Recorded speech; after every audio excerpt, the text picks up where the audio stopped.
You said Daniel. The inside scoop with Alex and Jeff.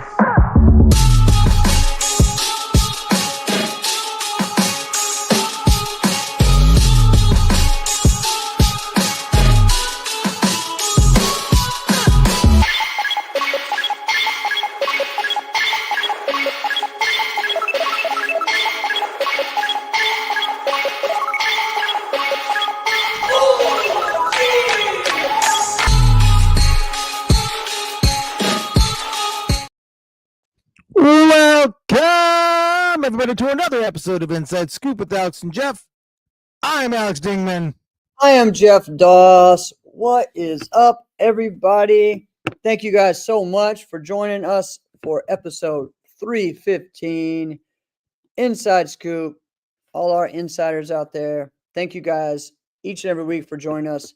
And I tell you what, man, we have had some amazing episodes the past 2 weeks.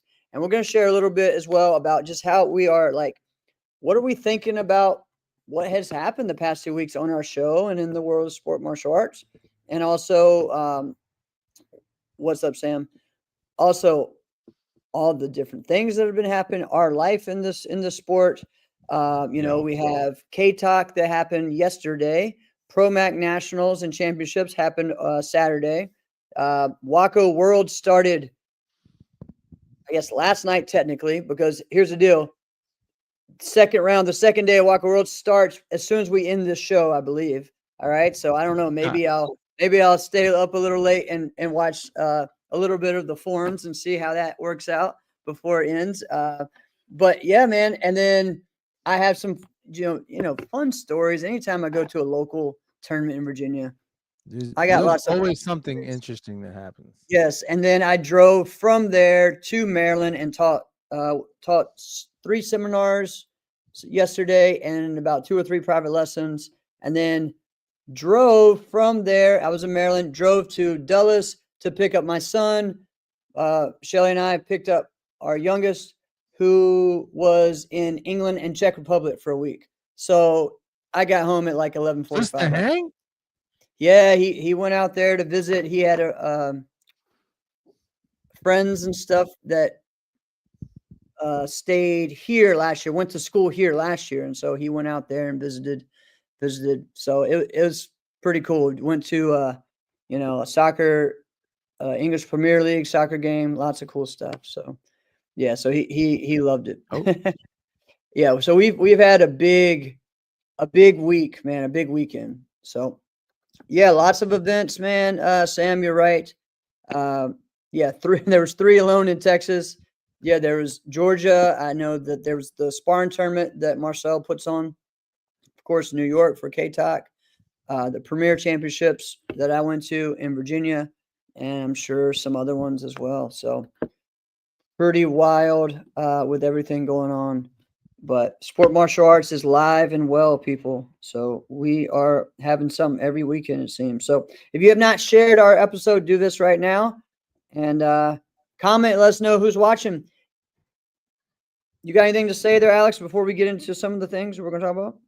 Dude, I'm in an interesting stage of life. And as I'm watching all the world championships and all the tournaments, like, I'm jealous and I'm there and I really want to be there. But I'm also in this like acceptance stage of life. Yeah. I should say stage of martial arts. All right. There's a different stage of life that I'm in as well. That's a whole nother thing. I'll get into that. But it's like an acceptance. Like, I love martial arts. I love the competitive aspect of it. This is what I'll have my life be around forever, right? I'll always be connected to this in some way because I love it so much.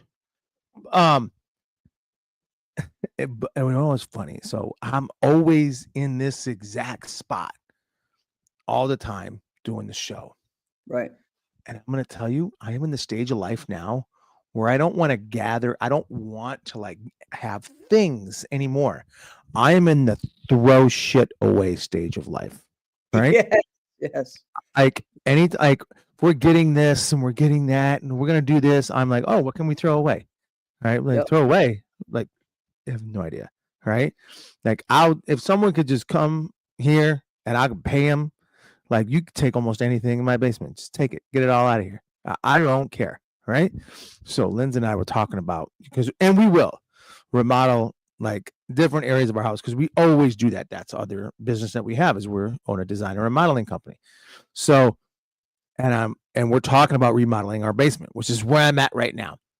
Mhm. And I'm like, well, if we do that, the whole thing has to be gutted because we got to jackhammer it up, yada da da, dee da da dee. And I'm like, when do I get to start throwing stuff away? Right.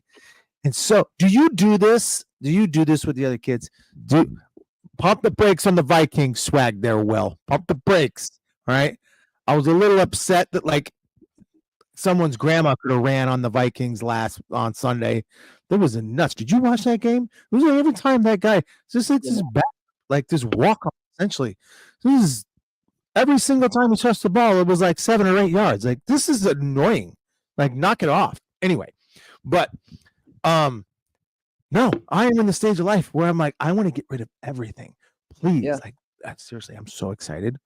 When we end the show tonight, I'm just going to start throwing everything away. Do you do this before like Christmas or like a birthday or anything? Like, do you just start throwing other stuff away? Yeah, I definitely want to, but then I get more stuff, and then it's just like more and more and more, and yeah, But I that should be understand. part of the cycle.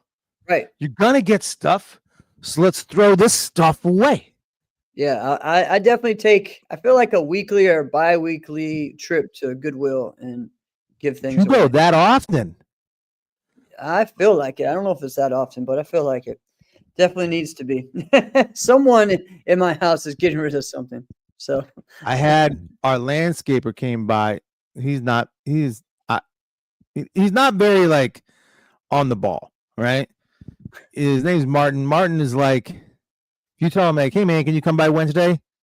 You might not hear from him for 2-3 weeks, right? And so you're like, what's the deal, Martin? All right. I thought because he doesn't speak English very well. I thought ICE picked him up, right? Straight up. I thought that was legit. Like we didn't hear from the guy for almost a month. I'm like, all right, well, he's gone. And then he just randomly texts me. He's like, hey, do you want firewood? What? Where the heck did this come from? What happened to mow my lawn? Whatever. I took care of it. I'm all good. Right. And he's like, yeah, I'll give you yada da da this many pieces for this much money. And he goes, I'll be by 5 minutes. Right? wow. I'm like, all right, cool. I got all this junk. So unless you can take it, and he goes, I'll take it all. Don't worry about it.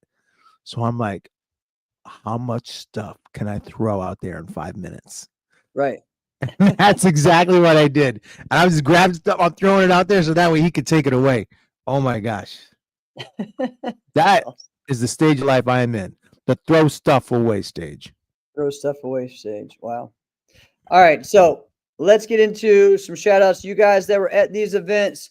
We had the ProMac Championships in Texas. Great event as always. You know, people love ProMac and it's a great family atmosphere. So they were in Grand Prairie, Texas. You know, of course, their nationals rotate cities every year. So it goes to different places. I think last year was in Missouri, in St. Louis. I think, you know, they've had it in Destin, Florida before. They've had many different places. And this was their biggest one. So they had their whole event during the day. They did it all in one day. End of the year championships done in one day. And then they had their awards and such that night. So awesome job by ProMac. They always do a great job. Let's see. You know, we had Xavier Roberts from Florida took home the adult black belt forms national championship. Ricardo Notero from Team Legend earned the men's point sparring title. Elizabeth Chisholm won from Kentucky, earned the women's national fighting championship. And Kaysen Juno won the 14-17 black belt title. And Demi Rodriguez won the 13 under black belt title for that. You have Carmichael Simon and Anthony Gooch there in attendance, interviewing people and promoting just the family atmosphere of the event.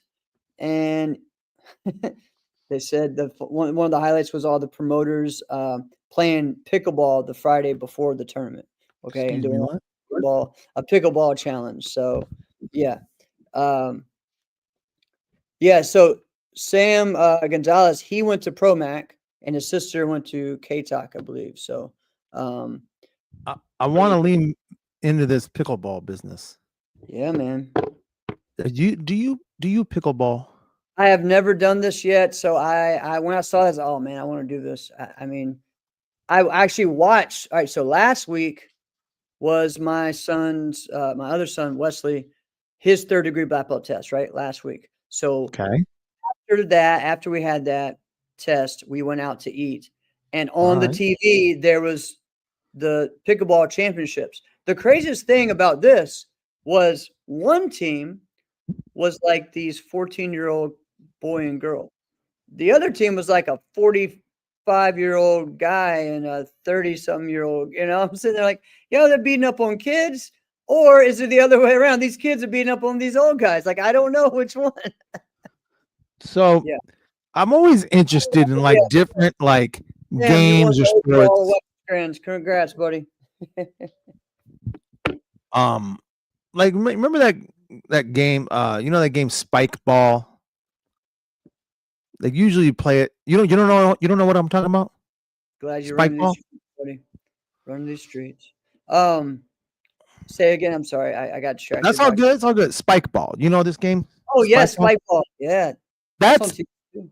that's pretty cool. But let's be honest. Spike Ball is what it is. It is like a backyard barbecue beach type of game. That's what it's about. Like bocce ball. Like, I love bocce ball. Exactly. Beach. Right. Oh, You just want to hang out in the backyard. We can get some spike ball going. yep. It's not like what else would you do it for? Because you're going to end up on the ground. We need to Yeah. be somewhere soft, right? That's Yeah. cool. I get it, right? But you can also, it's also something where it's like you're going to have people who are going to go ballistic and they're going to be crazy, and you're like, I ain't doing all that, all right? Or you're like, watch out, I'm ready today, right? Right. And you're like, all right, cool. There's levels to this thing. I don't understand pickleball, man. I mean, I get it because there's not a lot to get. That's what I don't get the craze. What do you mean? So, It's I'm gonna tell you what I mean. ping pong and just Oh, a little I bit totally more. get the sport. I Yeah. get it. It's cool. All right, it's nice. I understand it. I don't understand the craze. So that's what it was. It was a restaurant that has pickleball and chicken. that's even worse. It's even worse. I'm gonna explain this. I'm gonna explain where I'm going with this. So, Hater. like a week and a half ago, we go to this Christmas tree lighting ceremony. It's a big deal out here. Super cool. They had a DJ who was mixing. It was funny because I was telling my kids, I was like, oh, wait, he's going to play this song next. And I was right. And I was like, yeah, I'm got it. But there was this building. It used to be like a bowling alley. All right. Or maybe it was something else. Either way, now it's this whole standalone building. It is only for pickleball. And I'm like, this is going to be a massive failure. All right. It has to be. Think of how big that. What people don't understand is racquetball was a massive deal, right? It was a big freaking deal. People loved racquetball because you could be in your mid 60s and play racquetball. And you know what? You could still be in your mid 60s and play racquetball, but they're the only people playing racquetball, right? Nobody young ever wanted to play racquetball, right? So it died after like, I don't know, probably 20 years. Now, you know anybody who plays racquetball anymore? I don't. Yeah, I mean, it's still in most of the gyms that I go to. Right. So, it's in all the gyms and nobody uses it. So now they paid all this infrastructure to have this stuff there that nobody uses. This is going to be the same thing with pickleball. Oh, pickleball is completely different. It's way easier. You're already using those courts anyway for tennis. I mean, it's not really. No, that makes sense to me. That makes sense. We're not doing something different. This other building that I saw, that's stupid. That doesn't make any sense. All right, anyway, all right. I hope you got good donors. I hope you got a good lease agreement because this thing is going to be done soon. If you were at Pro Mag National Championships, shout some people out. Congrats to all those guys, Joey, Holly, all the promoters there. Great job. And if you were at KTOC, let us know how it went. So I know one shout out, Mitchell Street. He won the adult Forms of Weapons Grand Championship. I don't know all the breakdowns, guys, so help me out. But this was his first adult, competition. So congrats to him. I know he was super pumped up about that. And so I'm proud of him. We have several of those guys that normally would be at that event were, already in Abu Dhabi for WAKO, like guys that normally are there, like a Tyreek or a Tyson or those guys, right? So interesting to see who came out on top this year at KTOC. Again, guys, I was driving the whole time. I was teaching the whole time yesterday at a great martial arts school, De Silva Simmons, Tang Soo Do, or karate, where they teach Taekwondo, Tang Soo Do.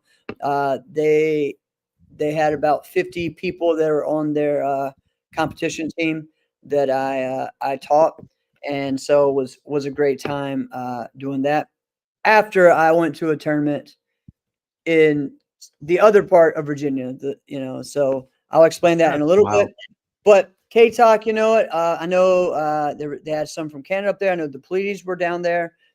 Many people actually were there, made a whole weekend of it, because on Thursday, Maggie had her gala for the Female Fighters Matter too. That was on Thursday night. So you had different people there for that. And then that weekend, you have KTOC. So yeah, there was a lot of great promoters out there. You had Damien, Julio, you had those guys out there. Of course, Jeremy helping run the event. Kyle Reed said Trey won men's.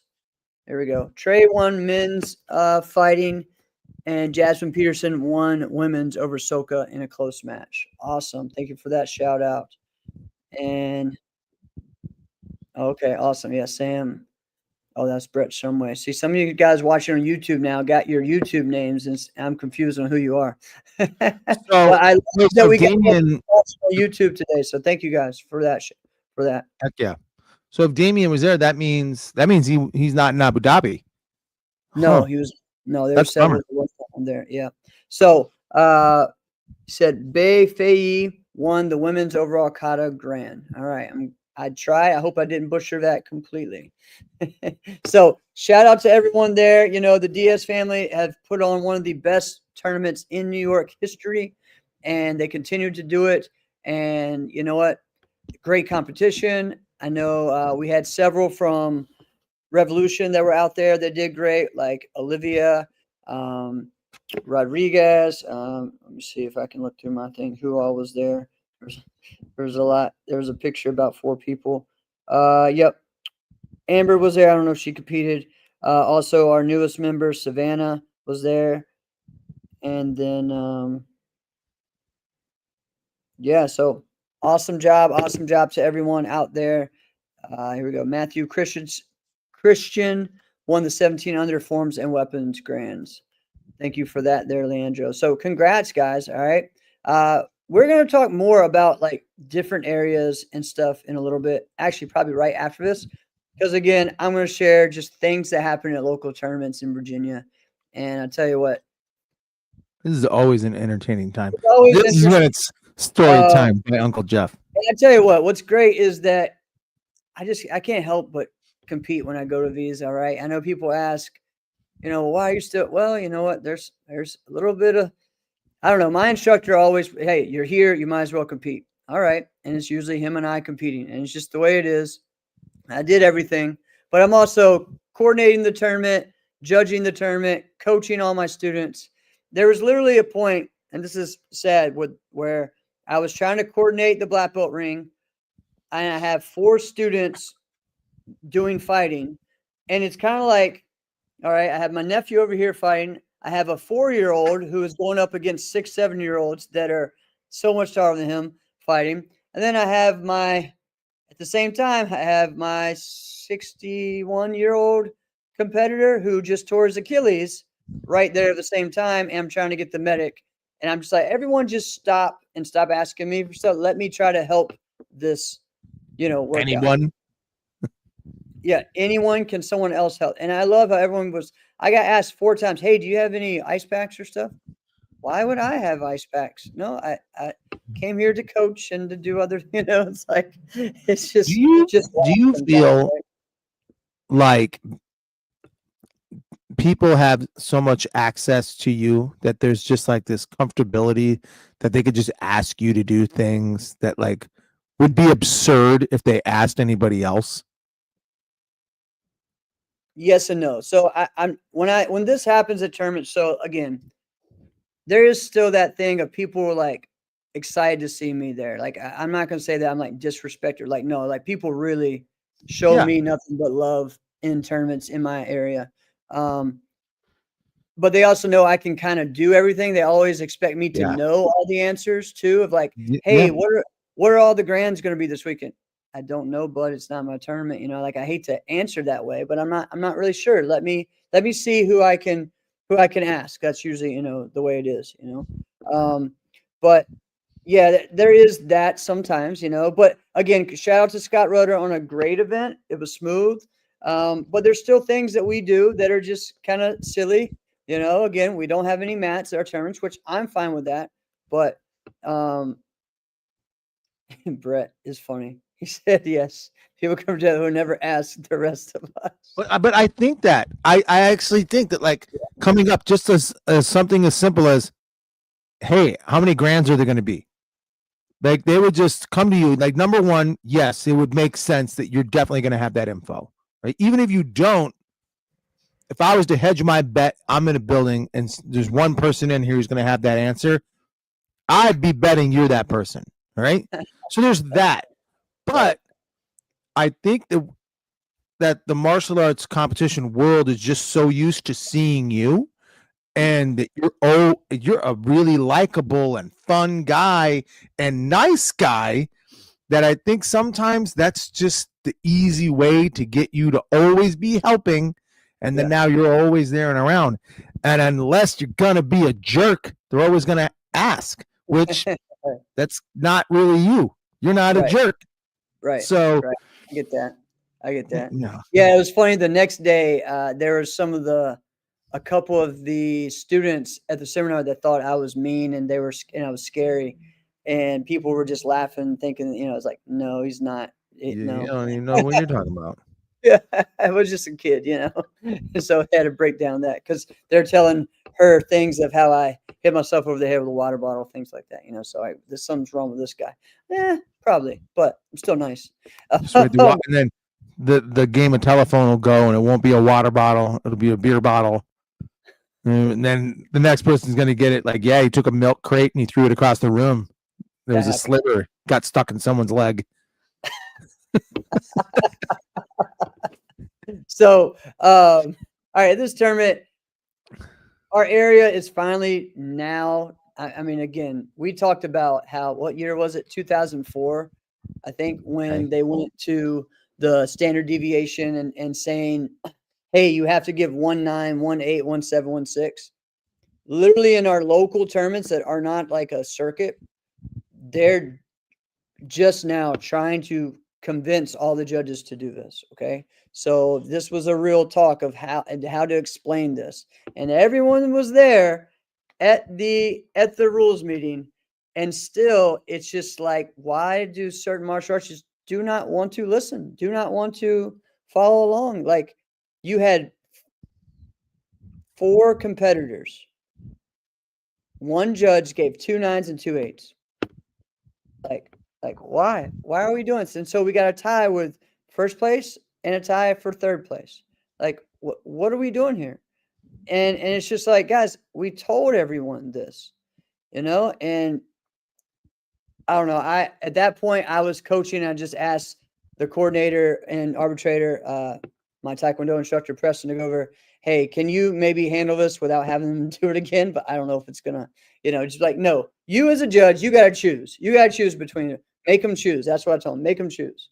Because the kids did their job. And make the one person who gave duplicate scores, make him stand up and go, it's you.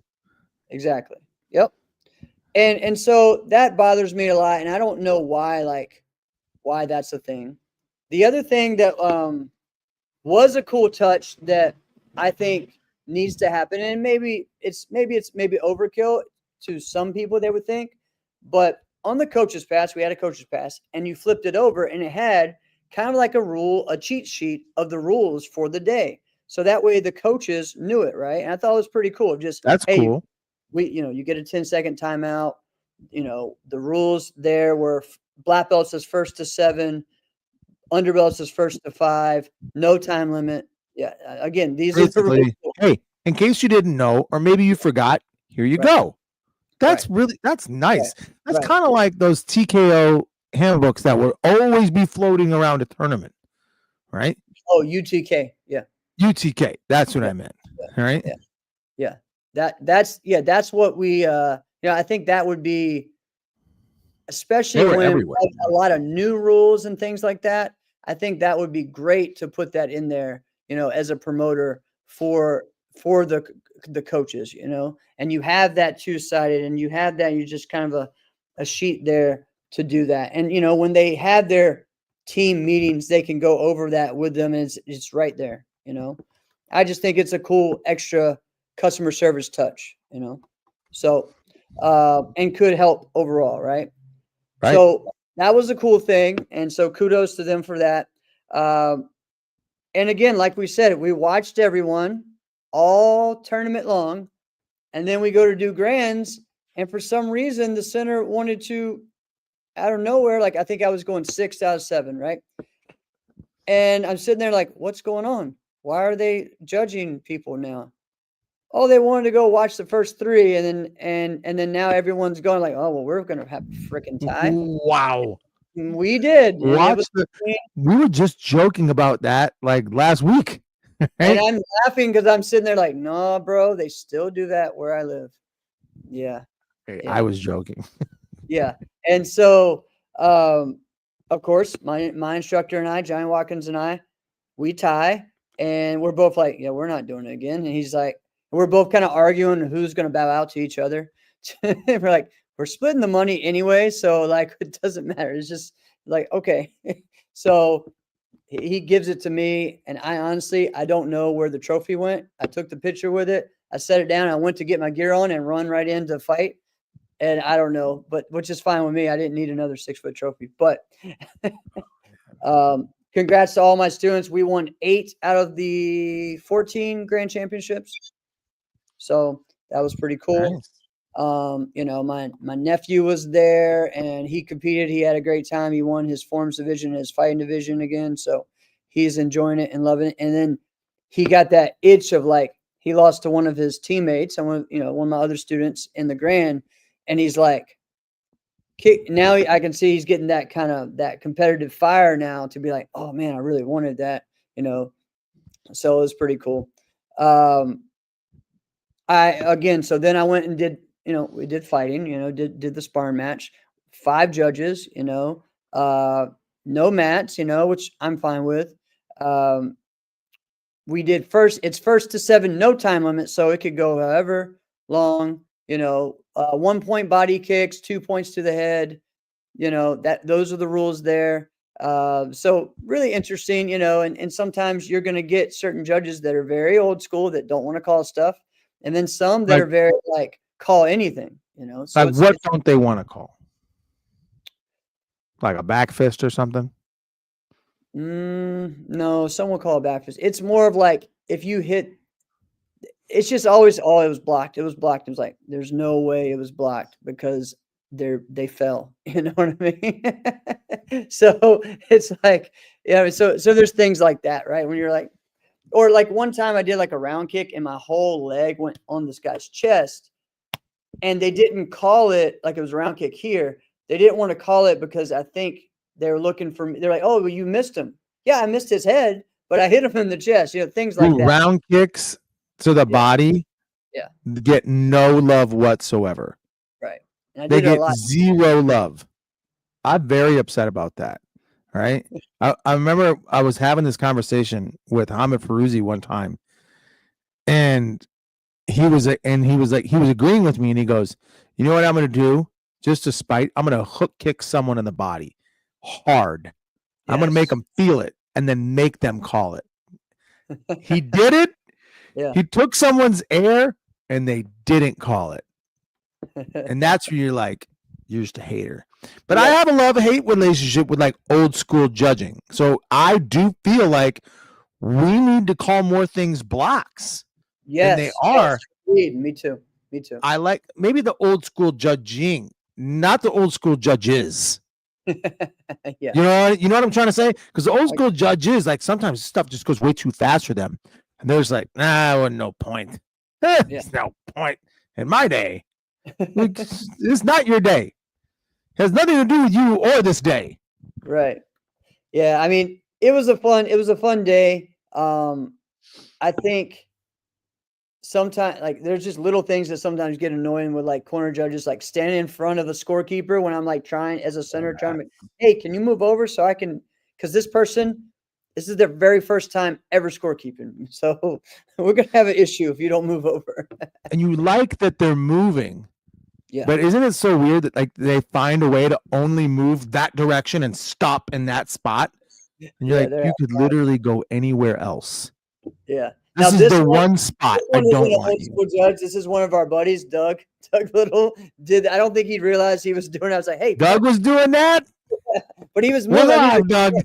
Doug is a great judge though, man. Doug judges his butt off all weekend. So he did an awesome job on that. But it was very funny on that one. He just kind of kept getting in my way and like, bro. But you know what, as guys, we could take that stuff. We could take that and be like, you know what? You're right. Yeah. I got to look at that a little different. All right. I'm going to do this different next time. We can do that. Right. Exactly. So maybe with a different person, you got to be more gentle. Correct. All right. So local tournament, lots of fun. And yeah, I just think it's very funny. Oh, here's the other thing. And of course, so Gina Thornton is there, Sean Elliott are there because they're in our area, and I fought both of his students, but it's so funny. As soon as we don't start the tournament still until there's a school lineup, okay, it still happens at these tournaments, okay, and so Gina is just like, wow, we stuck in 1973. Why are we still doing this? And so it's really funny how we still do this. And so when I have my tournament again, that's the one thing I don't do. I don't do a school lineup. Throws people off. And it's just, hey, sorry, we're going. We're just going right into it. Wow. That's something. Yes, here we go. Oh, all right. So Sue Diaz gives us some. Yep. So we had shouted out. Yep. Trey won the overall and Jasmine Peterson won open weight. Okay. And the overall. Awesome. Thank you, Sue.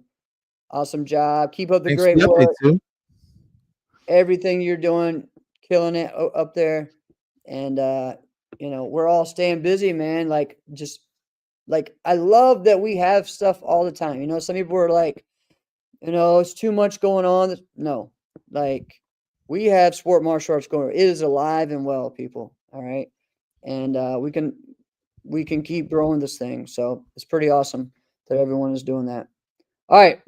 Now, on the grand end of this, we got WAKO World starting today. And man, I am telling you, the setup in Abu Dhabi is first class.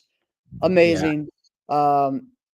Again, shout out to there was a lot of first rounds today, but on the form side, there were some medals won. So Rashad Rugine won a gold in his weapons, and he got a silver in creative. And then him and Drew from Extreme Revolution and also from Tim Conkle's school won the team forms over there. All right. So congrats to those guys. I've been looking up sport data, all day, getting the results and stuff. So congrats to those guys. I know there's some other big shouts, some young girl from Guatemala won the weapons, and I tell you what, man, like some of the brackets in these, I'm just going to tell you right now, I'm going to look at this one. I think it's minus 74 to me is like insane. You know, you look at this, the number 1 seed is Martin Belin. Okay. Now he's going to go against a guy, Luke McCann from Ireland. Ireland's always has solid fighters, right?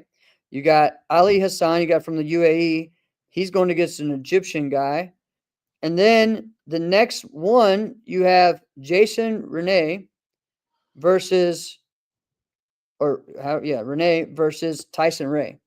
Like, how those guys always end up matching up, like, all the time. Like, it always seems like first round or second round. So yeah, they have. We just haven't had a team do team forms in a while there for Sam. I think the past 2 years teams was a thing. So right there, that's a great one, you know. And then you got the guy from Greece. I cannot say his name. I'm going to try I'm it. rooting Just for Tyson to win that. Here you go. All right. Do you want me to try it? Where did he go? Konstantinos Anastasiopoulos. Yes. Yeah, All right. Constantinople. That's good. Yeah. So he beat the guy from Diego from Mexico. All right. He goes against Jack Buckley, another one of the best, you know, in the world right now. Then you got a guy from Spain, Jordi. Then you got a guy from Turkey, Farit. And then you got Saran from Iran, I guess. And then you got Kakper from Poland. And then, like, this division goes on and on. Then you got a guy from Slovakia. You got the Austrian guy, Marco. And then you got the Italian, He's Eduardo, good. who beat Colocho, you know, Jose Santiago from Guatemala, who was just the silver medalist who beat Belant in the World Games, right? And then you got the guy from India, Kanan. All right. So you got 5 people right there that could win this. One is who already got eliminated that I thought had a shot at medaling, right? Colocho, So, yeah. Yeah. So it's like, it's crazy, right? That division right there is going to be sick. You know, you got Joe Rhodes in there in the 57 and under. You got Tyreek in there in the 69 and under. Bailey's in the 79. And then the other division to me that is sick is that under 84. Okay, so Let's hear it. The number 1 seed, Demetrios, you know, which we've all seen. He's from Greece. Oh, yeah. Fights for Corelli, right? Then on the first round to get to him, it was Richard Veres versus Savat Kerr from Turkey. So did I just say that right? Let's list the weight correctly. Veres is in the minus 84, like almost in the heavyweight side. Well, minus 84 is kind of a middleweight. All right. Yeah, but think about who he's going to face if he wins this next round. Devin Hopper. Yeah. I think Richie. If Richie's speed, hang on. I got my kids coming down yelling. Did you hear this? Yeah, I hear him now. Oh my gosh. All right. Okay. Say hi. Say hi. Hey. All right. Well, then you're not gonna say nothing. Then you got to go upstairs. All right. I love you. You got to go. All right, no, you really got to go. All right. Say hi. Hi. Hi. Say hi, Jeff. Hi, Jeff. What's up, buddy? How are you? Good? Good. You having fun? Yeah. All right. Get upstairs and go to bed. Keep causing your dad problems. All right. All right. You go. I'll be up there later. Okay. Daddy. No. Daddy, I heard you say, I love you, Dad. I heard you. Okay. Thank you. I love you. Go. This is the best. I love it. I love it. Take him up right now. Daddy. This is. Do you hear this? This is Hey, like yeah, it's okay. we just had Alex. 14,000 daddies in one time. We all love it. We all love it. It's okay, bud. I am. Thank you. Take him up now. Now you're getting all Amazingly enough, I remember where my mind was at. Okay, so if Richie can keep his lightweight speed, yeah. Richie wins that division. All right.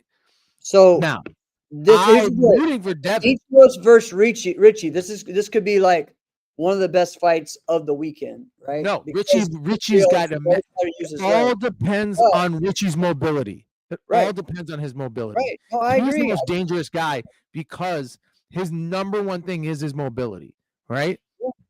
If he's still at minus 84, has the same mobility, that's actually easier for him to win. No, I yeah. believe, No, I agree. right? I agree. So Because like someone kicking at him, like being really, really aggressive with that front leg, that actually makes his job easier. Again, if he still has that mobility. If he Right. doesn't and he's a half a step behind, like it's not going to be the same. Like we watched that happen with Jeremy Francoeur, right? Jeremy Francoeur went to middleweight and we were like, oh, this is going to be great. And he wasn't the same Jeremy Francoeur. He had to adjust, right? Yeah. And then we saw him a few tournaments later and he did adjust. Start adjusting. Yeah. This is the World freaking Championships, man. Yeah. It's not So a tournament. so again, This he is- gets past if he gets past Demetrios, he goes against most likely Devin Hopper, which is going to be a great fight as well, right? So you got Devin Hopper in there. So right there, those just the first three names I look at in that bracket are all world class, right? Champions. And Now, if then let's say Demetrios wins that though. If Demetrios were to win that, I think Devin beats Demetrios. yeah, I mean that could definitely But if happen Richie beats Demetrios, I think Richie has the advantage over Devin. for Devin. Okay. All right. And then we have the Bulgarian Nikolay versus Jonathan from Mexico. We got another Italian, Gennaro, and he's going to go against Dwayne Morin. So we got another. So right there's four guys Dwayne is right legit. there. And Dwayne is getting better and better, and he has really clicking with that WAKO style of fighting. You know, Oh, he's been so doing it for over a decade. right, a decade. He has. Well, he He's did it when been he was younger. Yeah, juniors. right. Yeah, So that's why Yeah. it's not been something where it's like, all right, let's go.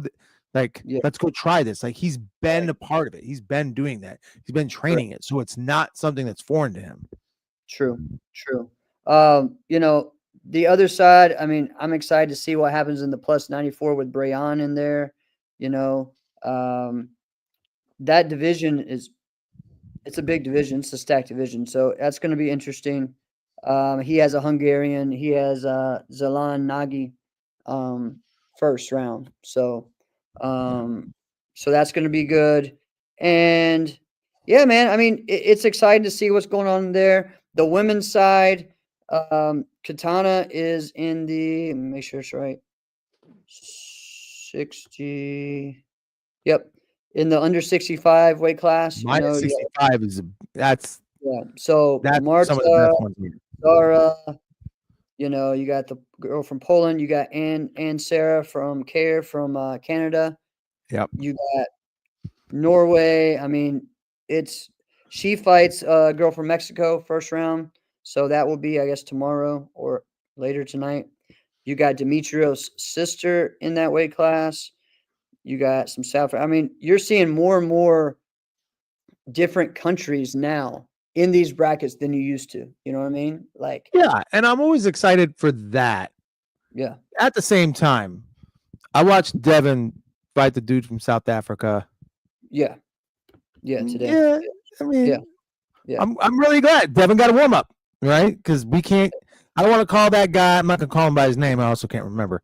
All right, but you know, I'm not gonna call that guy at the same caliber as someone he would see in the first round of a, you know, Amerikick, you know, or whatever tournament here.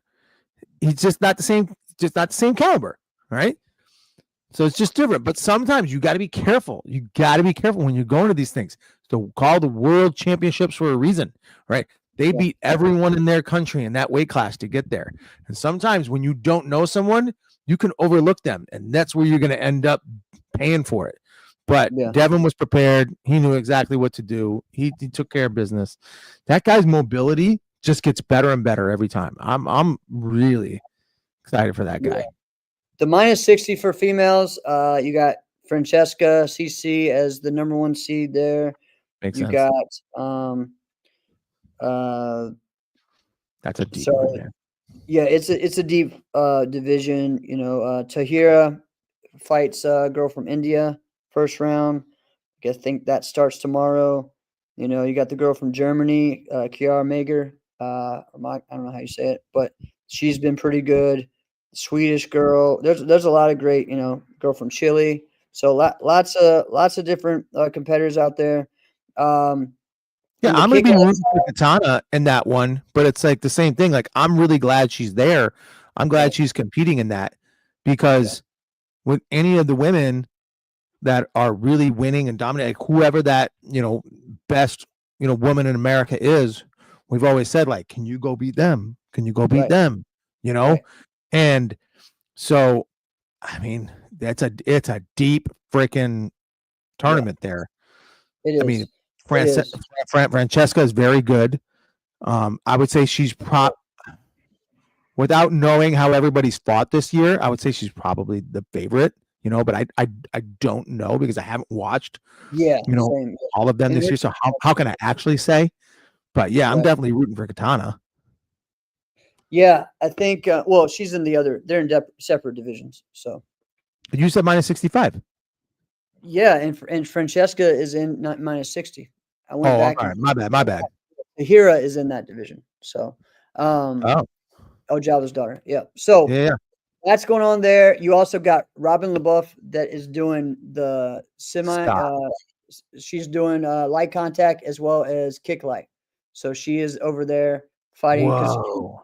she just had her first full contact fight in a ring last month to prepare. No point fighting.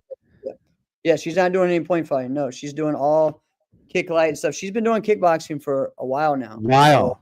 I did yeah. hear that, but like, just as someone who is very good, she won a few tournaments. I mean, she was a diamond ring, right? Yeah. Yeah. And So she's just like, yeah, I'm good with the point fighting stuff. yeah, That's wild. So she's doing it. One of my favorites that is from America, Andrew Aviles. He's from El Paso. He didn't win his point fighting fight today, but he still has light contact and kick light, and that's where to me he is just amazing. His style of way he blends his point fighting with his kickboxing is very underrated. I think he's gotten some bronzes and silvers as a junior, so this is his first or second time in adults. So excited to see him, over there doing that. I don't see, Mason here this year. So that's a shame. But we got our team, of Tyson, Bailey, Tyreek, Devin. You also have Brehan there. So those five, that's a sick team to be able to move around. So the Mason thing is interesting to me because I mean, obviously he's of that caliber, but I was under the impression, led to believe that he cannot compete for the U.S., right? Okay. And that he can only compete for Hungary. So that because now so now, I mean, he's fighting for Team Corrali. Like, that's his thing. That's what he's doing. But I've been led to believe that that's like he had some kind of like help getting dual citizenship so that he can fight for the world championships for Hungary, which I thought was just madness, right? Yeah. But I don't see it on there. I don't know. Maybe I missed his name. I don't know. Maybe I wasn't. If I've got totally wrong info and somebody else is like, no, let me tell you the full story, chime in. All right. Yeah. I also just think it's crazy. Like, dude, the president of the largest kickboxing organization in the world, for your country's representative, he's just a few minutes away from you. Right. Isn't that crazy to think? Yeah. But whatever. It's all good. So yeah, man, I'm just telling you, the setup for this year's is probably the best setup I've seen. Like, they had the 3 point fighting stages or 4 stages, and they're set up, and all the audience is on one side, and it's just packed with competitors, right? They're just there, cheering on, and then behind them they had the 3 or 4 rings in the back, and the screens up, you could see the score. I mean, it's outstanding. Like, they do it right, you know what I mean? So I'm excited to just see how how this goes.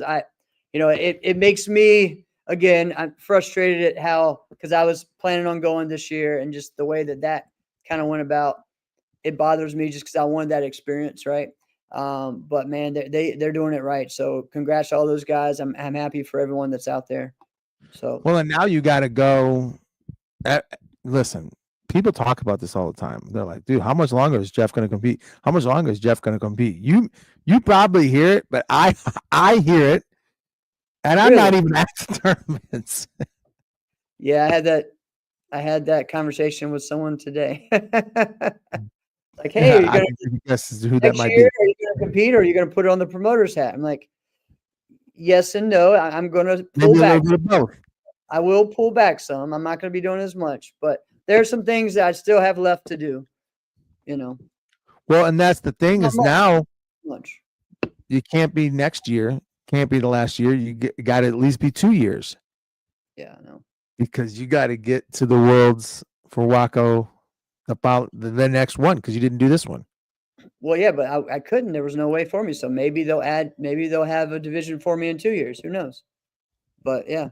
Wait, what was it again? So they didn't. What was the division that they didn't have again? So I couldn't enter any of the forms divisions because. Oh, that's right. Once you're 40, yeah, I'm too old to do forms. Yeah, I'm too old to do forms. So, but it was told that they were adding masters divisions for forms as well as for fighting, right? More divisions. Because in the past, I think they just had the masters division for point fighting, but they didn't have them for kick light and continuous. So they added those for that, and they were supposed to do the same thing for forms. And so I went, and USA had it as a national championships. So I did all that, and then when it was time to sign up, it was nowhere to be found. So yeah, because it was not part of the World Championships. Well, they were just told that it was going to be, and it ended up they didn't put it in there. So yeah, whatever. It is what it is, man. But WKU's in Abu Dhabi next year. Also, I still have a World Taekwondo Championships to do, which is every other year. So yeah, there's a lot of different things, man, to still do, and but as far as on the NASCA scene, yeah, I mean, I'm as far as me as an 18 plus competitor, I'm never gonna say I'm retiring, because if I want to go to a tournament and compete when I'm 60 and just do 60 plus, yeah, I'll do that. But as far as being in that professional mindset of being in the 18 plus division, yeah, I mean, your time eventually runs out, right? So, but I still feel like I'm getting better. So we'll see how it goes. But anyways, enough of me. Yeah. yeah. Jeez. All right.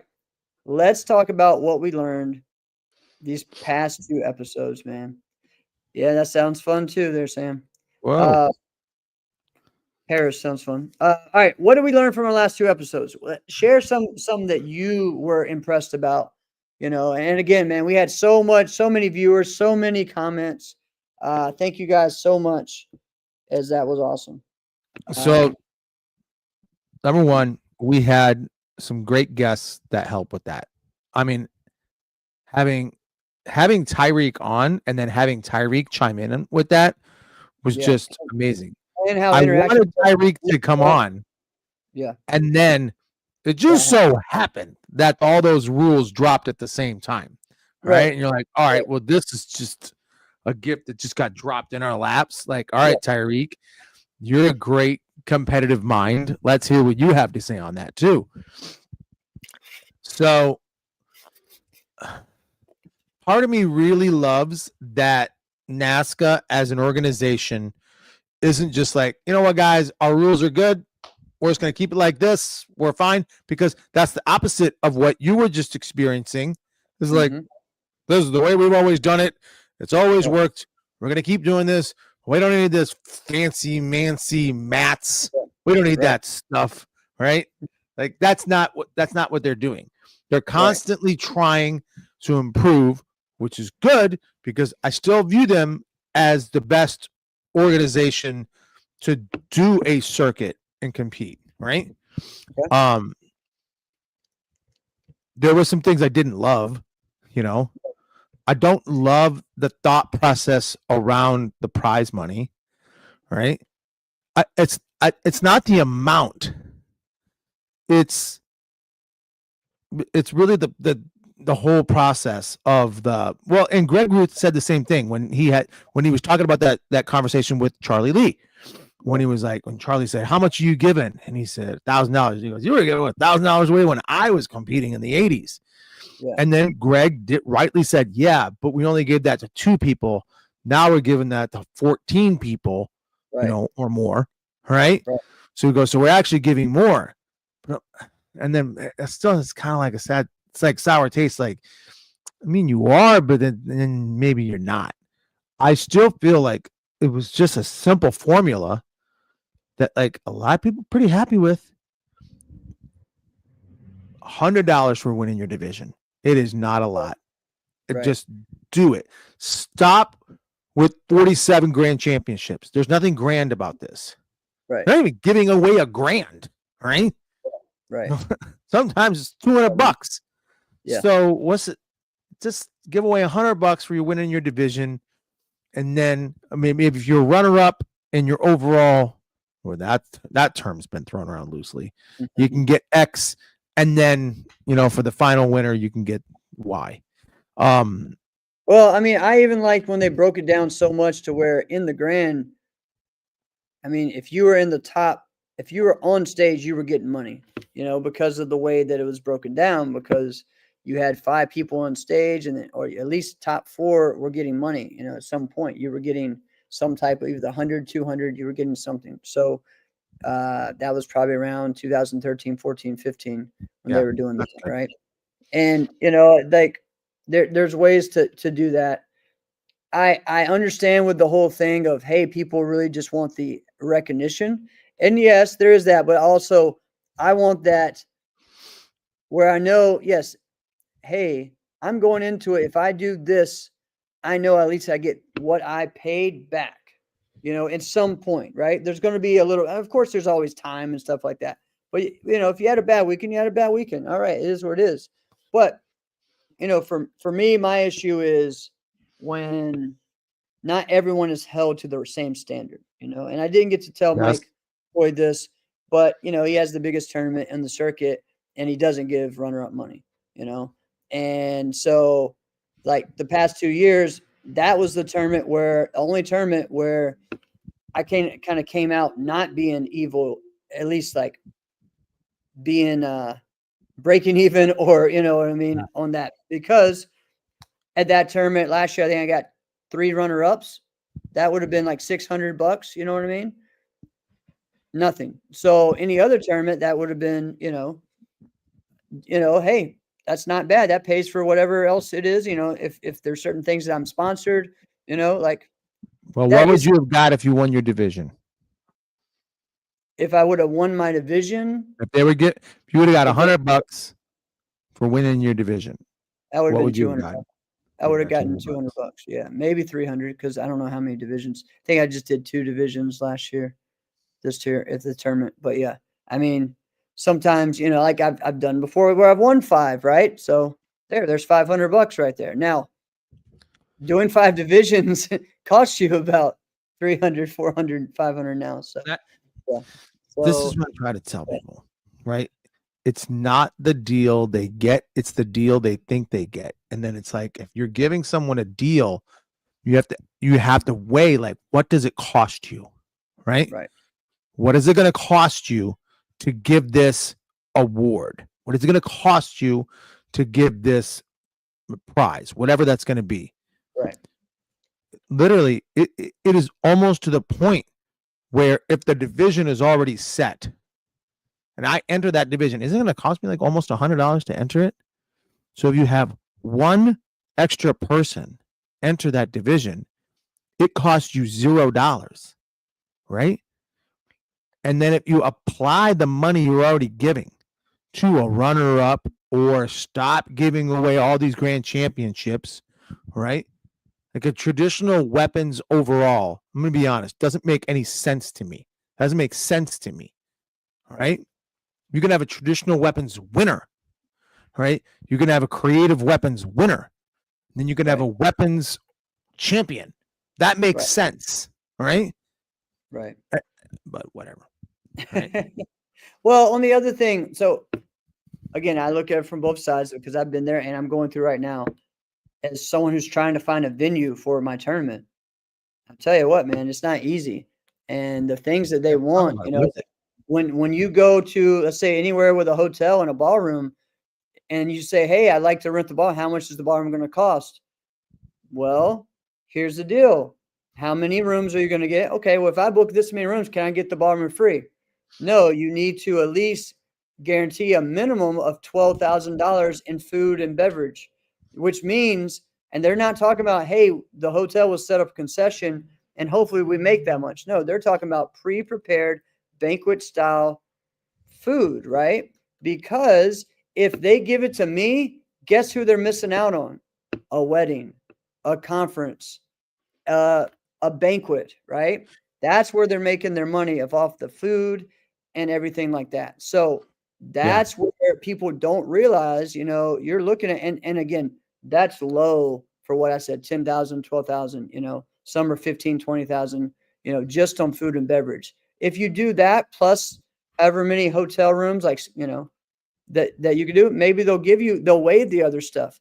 But right now in our sport, how can I do that without just paying it up front out of pocket? Right now, maybe people at your tournament would like to pay $50 and know that they'll get food, you know, for meal. Like, no, they will not. It will not. It only works at like conferences like that. It's like, hey, you add that in, you know, it's not, we're not there yet as a sport, you know, as far as that goes. So, and we're already other things you got to think about times of year, right? So you mentioned it. You hit the nail on the head. We're like, if I don't book with them, they'll book this conference or a wedding or this. And there's certain times a year where it's like, it's going to be almost impossible. Like, I'd be willing to bet that the Diamonds, just using them as an example, they probably have the next 3 years already booked. Yes. Minimum. Right? Now, I know John Worley. He doesn't like to just say, hey, I want to be here. I don't want to have to look everywhere else. So here's the next 12 years. Right? But he's also a very good negotiator. So he doesn't do that. Right? He's very good. He likes to hold the cards, and he pretty much always does. Right? But like, you over there, or really anywhere, think about that time of year, right? When you said weddings, like, they used to be like July or June was like the biggest wedding time of the year. It's not. It's September and October now. So now you do something like that, like it's like I'm booked every Saturday, September and October. Like, forget about it. It's over. It's booked. Right? Almost got into a fight today with my wife because we got a wedding invitation in the mail. All right. It was a save the date. All right. For the first weekend of September. All right. And I'm like, okay, well, lucky for you, it's a Sunday, so I can probably make it. And she gave me this side eye look because it's her cousin. She's like, you've done enough weddings. You can go to this one. And I'm like, this is the first, we're talking about the first weekend of September. Do you understand how big that is? Are you kidding me? I got people booked for 2028 in September. All right. But that's what it has to be. All right. Exactly. So I'd be willing to bet. The World Championships, I heard, like, the guy that put on WKU, like a venue for a week. A lot of these places are asking for $500,000 for like $600,000. He wanted to put it in Mexico at Cancun. They won $1 million. And so like we have to look at both sides of this, you know, to understand. We need Bismarck, North Dakota. Yeah. Hey, Idaho's got to have something. This is where I'm like, you know what? I'm just going to build a facility. I'm going to build a place. Like ATA has done. Let's get out to Lynchburg. Yeah. You know, so It's kind of wild, right? So again, I like that they, the idea of having committees. I like how, they did say, okay, we released this and we listened and now we made some changes, and so I'm looking forward to, what we can do as, again, I'm not looking just as me as a competitor. I'm looking as a coach, as someone who is a leader with Revolution, my students that I want to go to these events, and eventually, as a promoter as well. So, um, The thing that I that's was most impressed with was that when I asked both Greg Ruth and Mike McCoy, when I asked them like, "Hey, is there a world where somebody enters the middleweight division and also fights in the light heavyweight and the heavyweight division as well? Would right. that ever be a possibility?" And they both said, "Yeah, we've been talking about it, and we think that that is something that could happen." And Wow. I thought for sure they were going to be like, "No way, no how, not going to happen." Yeah. Right? So I was like, "That if you guys made that change, if you just said, listen, we're not going to do it this year, guys, not going to do it. We're already committed. We went back on a couple things. We're not going to do Yeah. this year. And next year, you're going to be able to do your weight class and other weight classes above that." Correct. I think that's a fair amount of excitement. You know It what I is. mean? Yes, it definitely is. All right, so we're gonna go to shout out some fighters or former competitors from the past that we feel like need some love and we want to share about them. So I'm gonna go with shout out my forms competitor from the past, and you know what, man, this guy is one of the best ever. And I tell you, there's a shout out to this Instagram page, NASCAR Rewind. They put out the Oh, form, yeah. which is really one of my favorite forms that he ever did, but also just one of my favorite forms to watch. And it was Daniel Sterling at the 2005 French Open, and the form he did there was just outrageous. And the thing is, it's like the two guys from that weekend that to me like stood out, or those forms I watched, is him and Matt Emming. And both of those guys are so close to each other, Yeah. and they just elevated their forms better than they had before, right? And so shout out to Daniel Sterling, one of the greats, someone that started out as a self-defense competitor, you know what I mean, from New York, that him and his teammate went and did self-defense at a lot of these tournaments. And then, you know what, he kind of came out of nowhere and just started killing it. And then when it was time for John Valero to leave, he was kind of like, He was the hey, man.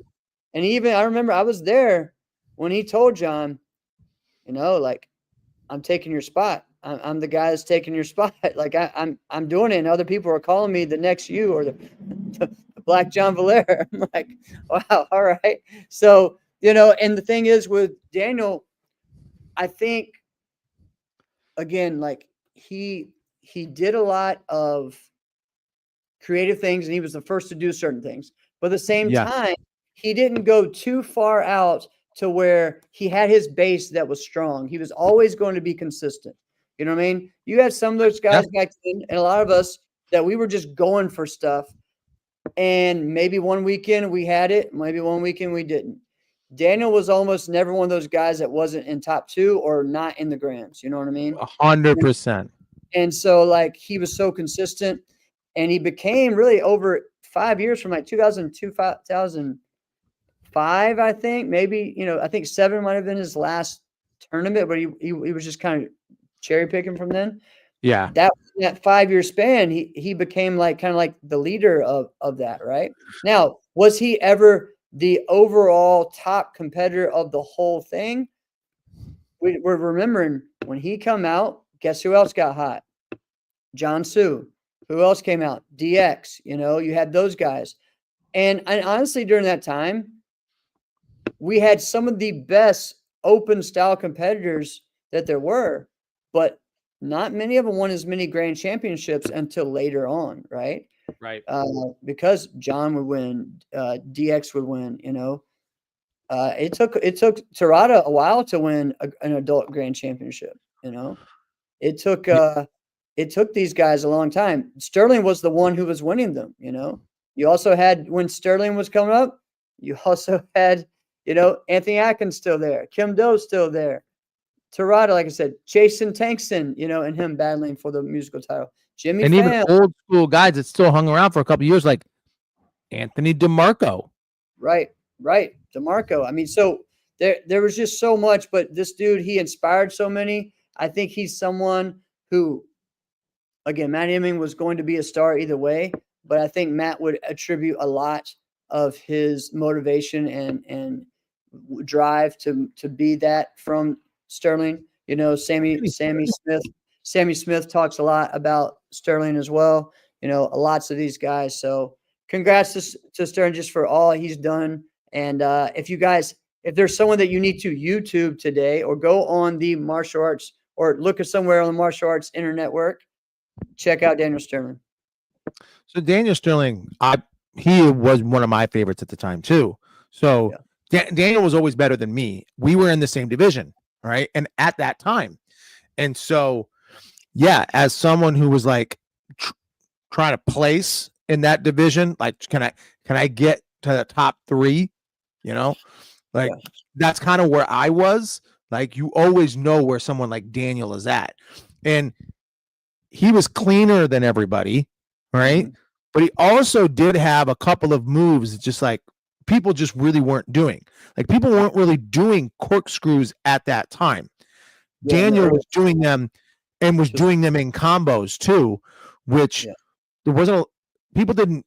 If you didn't know, people weren't really doing combos the way people do combos now. If somebody 25 years ago saw a combo today, they would think they were a freaking alien, right? Yeah.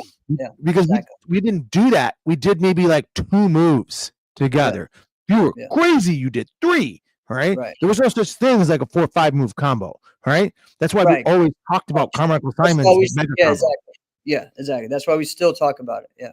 Still talk about it, because at that time you were like, I can't comprehend what my eyes are seeing. He won't stop doing tricks, right? Yeah. So, but he was very, very clean, and especially his commas too. He's very good at commas, right? Yes. I think in some ways he actually he might have won more championships with his commas. I think he probably did, because John Sue didn't win all the weapons early on, right? He won all the forms early on, right? Yeah. So, I mean, you're 100% right with John hanging it up. We all knew when he was done, but it was kind of like, hey, there's just this passing of the guard. Who's going to pick it up? Who's going to run with it now? And Daniel was one of the guys who was like, shit's mine, man. Right? Yeah. And then he won the final food, man. Yeah, final food. He won the final food? He won the final food. That was hard for me to watch, man. I was really excited, and it was hard for me to watch, but that's all right. All right. Do you have someone, or do you want to go to a fighter that you want to shout out? I have someone, and I want to go to a fighter, and I'll try and be quick. All right. I have someone that I have actually mentioned quite a bit in the past. He's one of my favorites. He gets like next to no love outside of the 2 of us, and it's Anthony Murata. Right? I knew that. Okay. Yeah, I knew you were going to say that. You knew that name was going to come. Yeah. Anthony Murata was so good, technically, and people just thought that he was just a really good traditional forms guy who could also do commas. Right. I said it like this before. I trained with this guy before. The guy could do more tricks than me, and at that time, I did tricks. Right. Yeah. And we would go to like a gymnastics school every now and then, because they had loaded floors. We were just starting to do that. We would go to his school. He'd come to my school. We did a number of these things. I could not outwork this guy. All right. Right. He almost made me throw up. All right. And the guy was doing tricks. He had this one thing he was doing.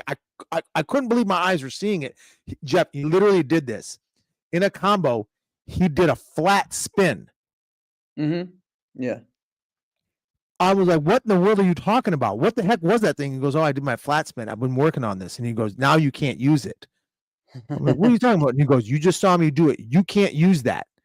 I'm like, well, when are you going to do it? And he goes, I don't know. I might never do it, but you can't. I'm like, bullshit. Right? So I tried it a couple times. I'm like, I can't do this thing.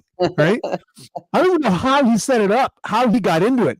but he literally was just flat, and he did a full 360. He's completely flat in the air. I'm like, I don't know how you're doing this. This doesn't make sense. You're not spinning. You're not kicking. You're not whipping. You're literally just floating in the air. Like, what is happening? Right? Yeah, very, very good guy. That's awesome. I don't want to dominate time because I don't want to let the show go too long, but the guy was phenomenal. If there's any videos to watch, people essentially compared the guy to Mike Chatteratabutt, and appropriately so. He was a great kicker, great at commas. Right after Cat retired, insert Anthony Murata. I think that was appropriate. Yep, definitely. All right. Listen, I got a fighter from the past that I did not love, right? During the competition days, right? He cheap shot at me one time, but I appreciate this guy as a whole. As a competitor, I appreciate him. There was a moment there where I was like, I want to freaking kill you, all right? Dustin Chovianic, all right? Yeah. Am I saying his name right? Is it Chovianic? Am I pronouncing it right? I thought it was Chavanik, but okay. Sure. All right. Yeah. This guy, he was part of Team Pro Rank, right? With Josh Harwich and Kodak Ray. So they're together. We had a team matchup one time. Truman Irving has had very good judging and reffing moments, and then there was ones like this, right? Where if it wasn't on tape, I would not believe that this happened like this, right? It wasn't totally Dustin. It wasn't Dustin's fault at all, right? I remember we didn't even bow, right? I just was talking to like my teammate, and he's like, all right, he's gonna be like yada da da and d. You can do this. He's gonna come real strong, straight line. You can angle with your hook kick or your axe kick. You can go right over the top of it. While he's talking to me, Dustin just runs up and punches me in the back of the head. I'm like, what the F is wrong with you? When I watch back the video, Truman, like Dustin walks up to the line and I'm not at the line. And Truman just goes, go. And Dustin looks at him like, what? And he goes, go get him.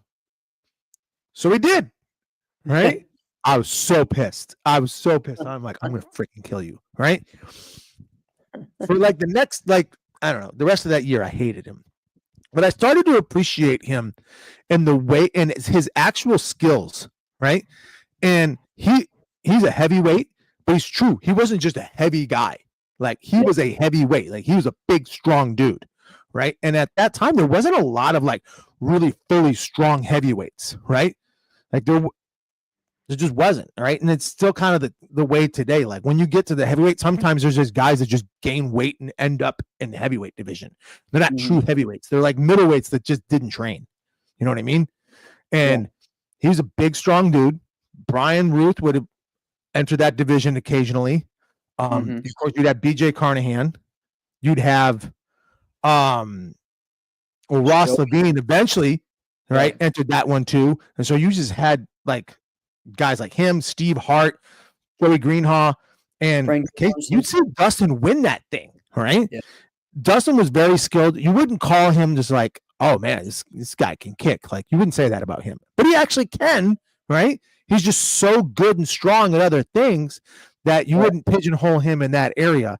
I just thought he was a really solid competitor that nobody really talked about, right? I mean, there wasn't like he didn't win a championship really that I could remember, right? He was a very, very good competitor. And when we had to match up against him, like you had to plan for that, right? Because there's a lot of things that can go wrong, right? Like maybe getting punched in the back of the head. Right? But yeah, in hindsight, it probably wasn't a great matchup, me fighting Dustin. I should probably fought Josh, but whatever. Right. Great guy. Right. Shout out, Dustin. Like you, man. You're a cool guy. So I'm going to go a whole different realm now because I'm going to go not even in sport karate. I'm going to go in K1 fighting because this past weekend, one of the greatest of all times retired, and that is Giorgio Petrosian. All right. And Giorgio Petrosian, this dude has won K1 World Grand Prix 2 or 3 times. He's won Glory title. He's won the One Championship title. He's won the WAKO Pro title. He's won the ISKA title. He's won every single thing. And you know what? What's crazy is that you see someone lose one time. And I remember when I saw him lose and won, and I was like, oh, it's over for him. It's not, and then and for some reason I didn't see him anymore. And so I thought he had a bunch of losses. This dude only had 3 losses in his K1 fight career. Okay. 2 draws and 3 losses. That's crazy. That's crazy. And he's been fighting like he was already a veteran and like known as the best in the world back when you and I were watching K1, when there was K1 Max, right? Which is the lightweights, right? Yeah.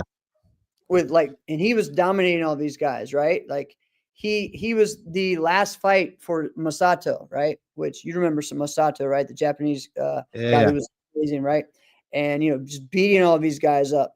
And the thing is that when you watch him, he was so technically like just precise, and his body was just so much leaner than most people.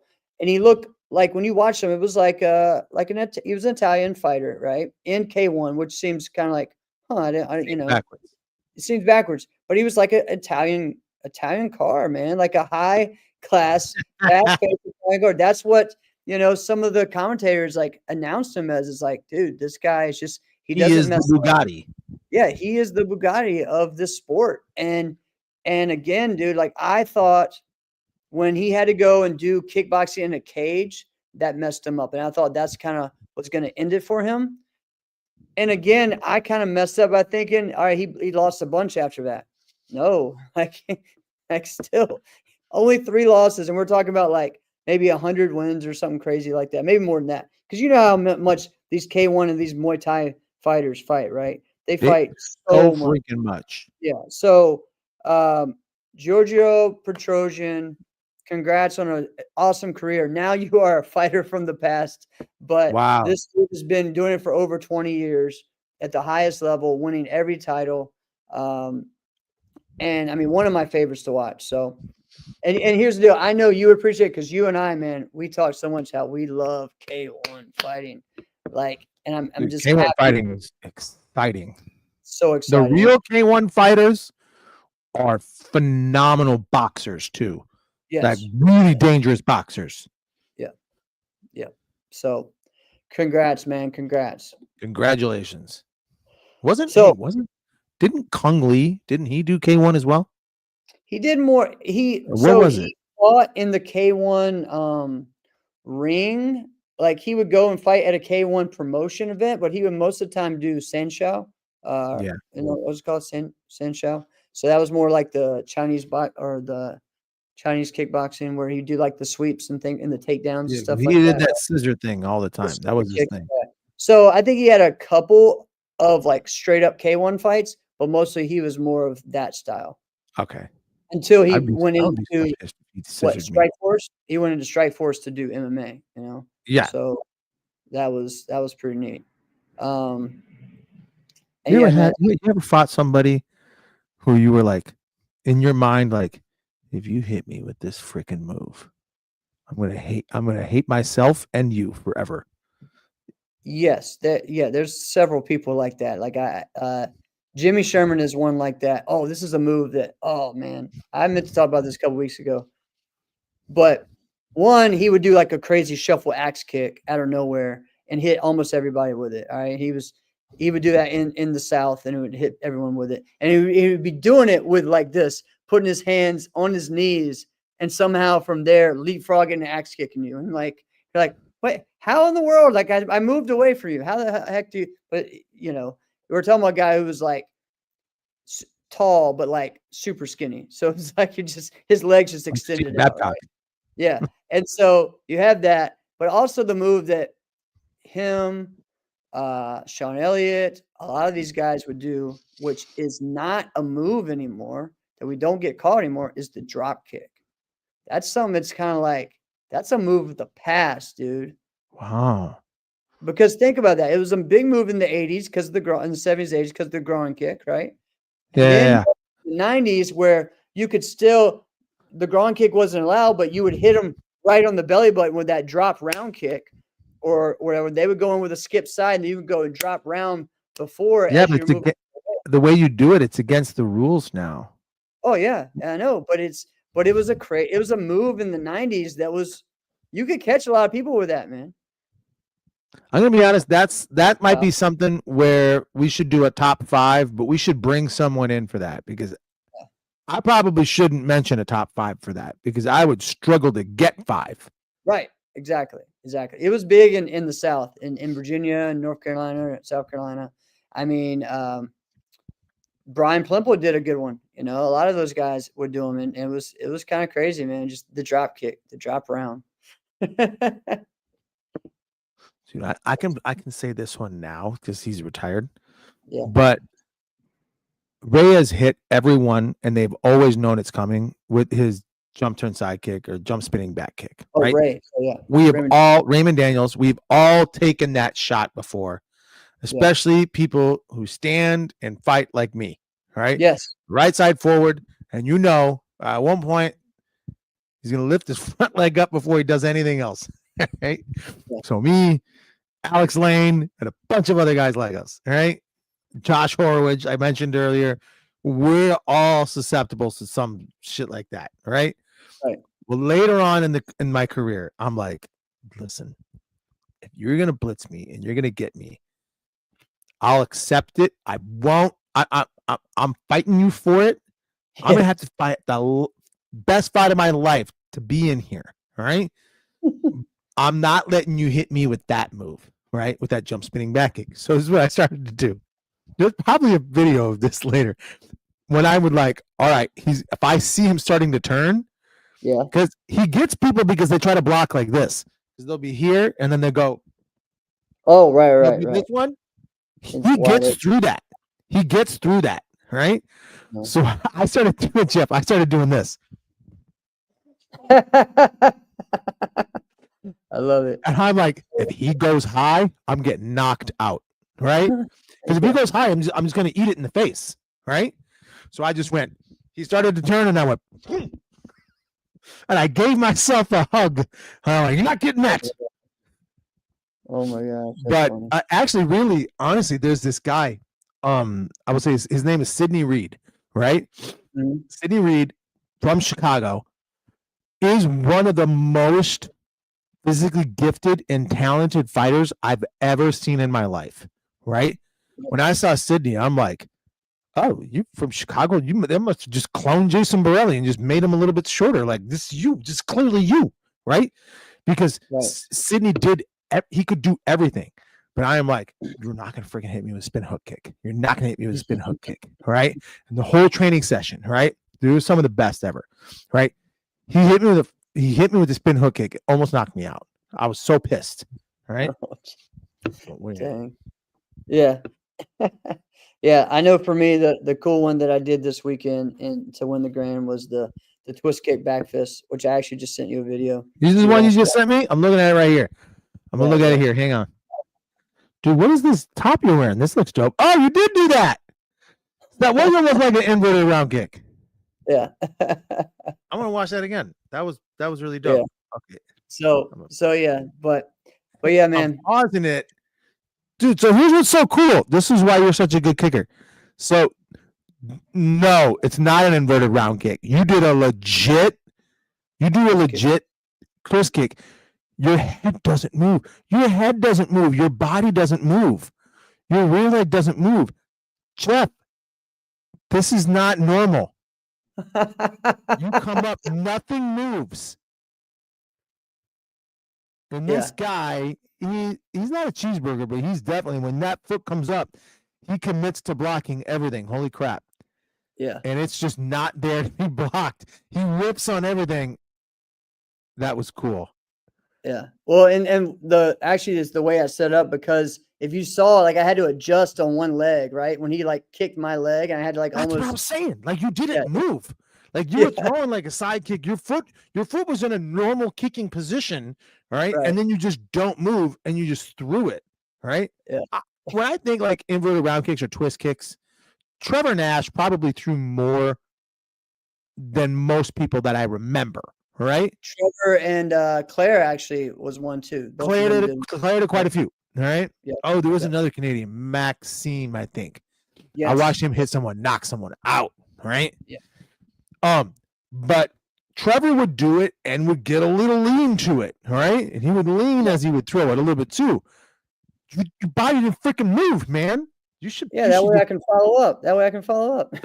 Yeah, but it's not like your hips. Like I didn't even see your hip move.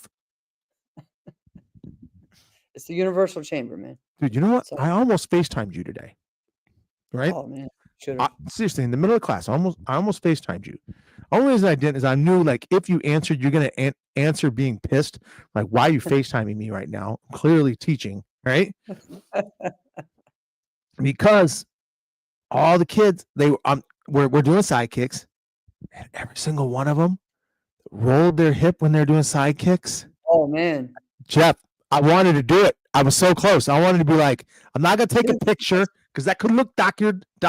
Somewhere we're like, all right, turn your hip, 1, 2, 3, click. I wanted to FaceTime you, right? Everybody had their hip rolled. They're doing slow kicks. They're bringing it back. They're sending it out, rolling the hip.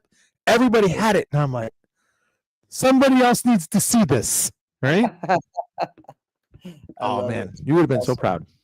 That's so cool. Yeah, yesterday I was saying that I was teaching some of the private lessons after the seminar, and the coach like, "Hey, I would love for you to fix her sidekick." I'm like, "All right, well, here we go. We're gonna work on it." But that's the thing is sometimes people tell, they don't, not so much anymore, but they'll be like, "Hey man, can you like help this person and make them kick a little bit better?" I'm like, I can, yeah, I can tell them what to do and give them things to do, but like, I mean, they have to do it. Exactly. Like, I know it's really hard. I'm like, it's actually very simple, right? I still They're like, say, "Oh, you're a great kicker." No, it's hard. I'm like, "Oh no, it's very simple. It's incredibly hard, right? It's very simple. You're just not. You're gonna quit. yeah, You're gonna look at what you have to do, and you're gonna go F that." Yeah, and I tell my students, I tell people that ask about if they like at WKU, they're surprisingly there are people who had not seen Enrique Latona fight before, right? And I'm like, okay, you guys know me as Good one of the luck. best kickers ever, right? Well, when I was at my best, and still like I do 500 kicks a day. You know how many he does? 1,000.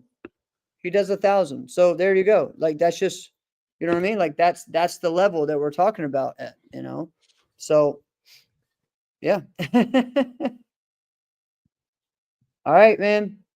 What's happening? Your Vikings are gonna attack you from the wall or something? What's going on? Kids? Sound like I had squirrels in my vents or something. Oh, bro. Dude, you know what? Hang on. Right? Bats and everything, man. Like, okay. I don't know what I got to get. Well, I might have somebody out here tomorrow anyway. So we used to have this propane like fireplace, right? This natural gas, not propane, but natural gas fireplace, which was really cool. But the way that it was set up was really, really wonky, right? Yeah. So we ended up taking it out because it was actually kind of dangerous. And we just made it a wood burning fireplace. So now we just use it as a wood burning fireplace. We have 2 fireplaces. Well, actually, we have 3 fireplaces. We have one outside, one inside, and then one in the basement. okay. Well, now when we do a fire upstairs, right, in the main level, some reason we come downstairs and the whole basement's smoking. We're like, what the frick is going on here? The flue's shut. I have no idea why. All right.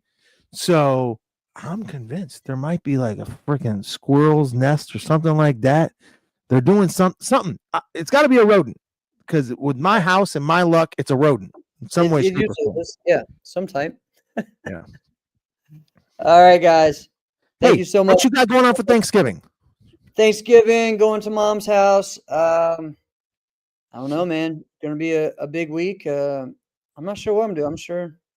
Other than that, What do you I'm guys not do? sure. You guys do traditional turkey? Yeah, I mean, but we always kind of mix up everything else too. I mean, started of course, the thinking about mac this, and right? cheese is something we always want, and for me and most of my family, we got to have deviled eggs. All right, got to have the Deviled eggs. I think you already told me that before. Yeah, That's deviled kind of egg your thing. is where it's at. Yep. I had this thought, and I'm like, Thanksgiving, eating turkey. Okay, we're honoring the moment and the celebration of like, all right, two totally different cultures getting together over a feast. That actually checks out. Okay. Yep. The turkey doesn't check out so much for me. I'm like, this doesn't make sense to me. We talked about this, I think, before. Yeah, I think it had to be something else. It had to be something like a pheasant or something like that. Right? I think it was probably deer. Yeah. But then I actually watched a video today, and someone was like, yeah, actually, during the first Thanksgiving, they actually ate deer as well. And I was like, oh my gosh. Yeah. You know what they probably had some lobster. Think about where they were. Yeah, you're right. Yeah, they probably did have some lobster, you know? Right? They might have had some lobster. I mean, Oh, your dad's saying you guys are having duck eggs this year?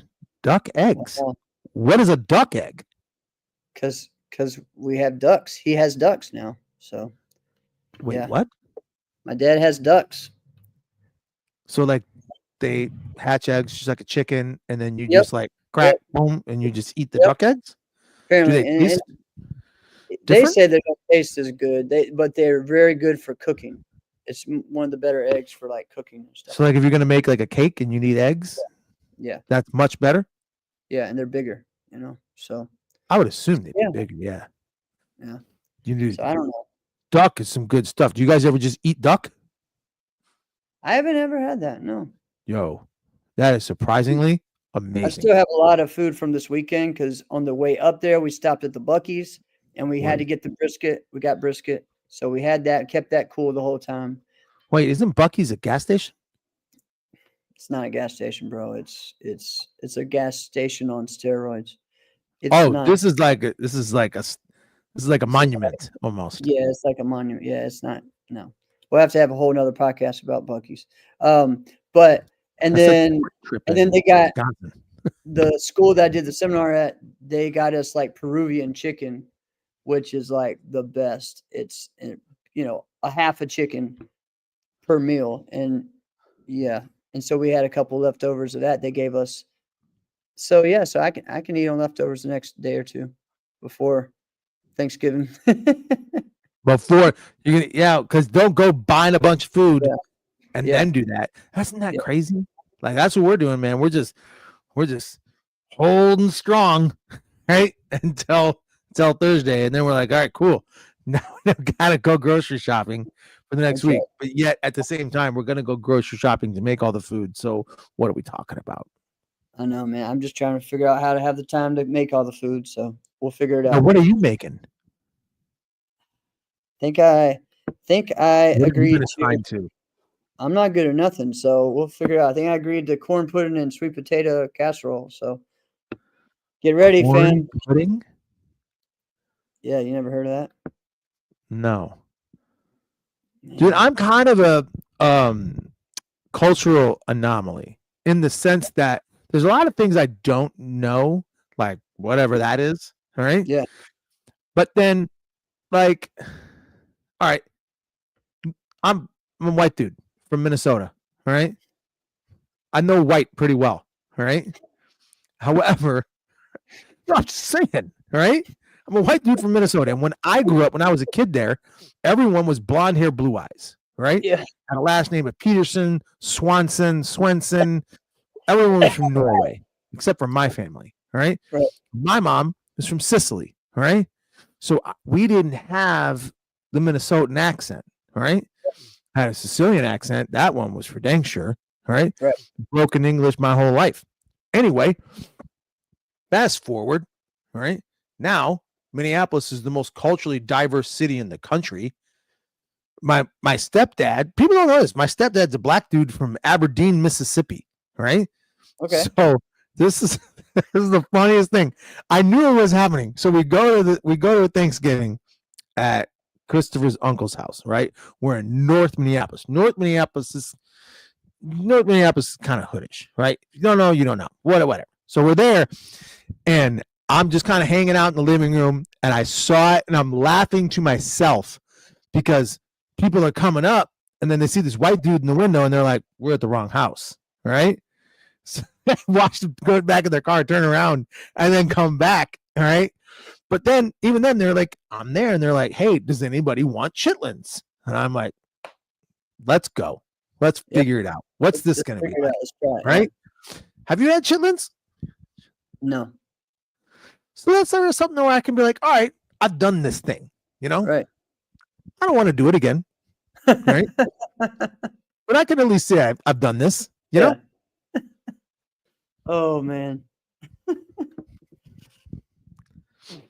Man. All right. Well, All right. Happy Thanksgiving, team. to you. Happy Yes. Thanksgiving to all the insiders. Yes. And when we get back, even Jeff is going to put on a Christmas sweater after this. There we go. There we go. Yes, sir. This has been another episode of Inside Scoop with Alex and Jeff. I'm Alex Dingman. I'm Jeff Doss. See you guys next week. Happy Thanksgiving and good luck to everyone at WAKO Worlds. Let's go. USA.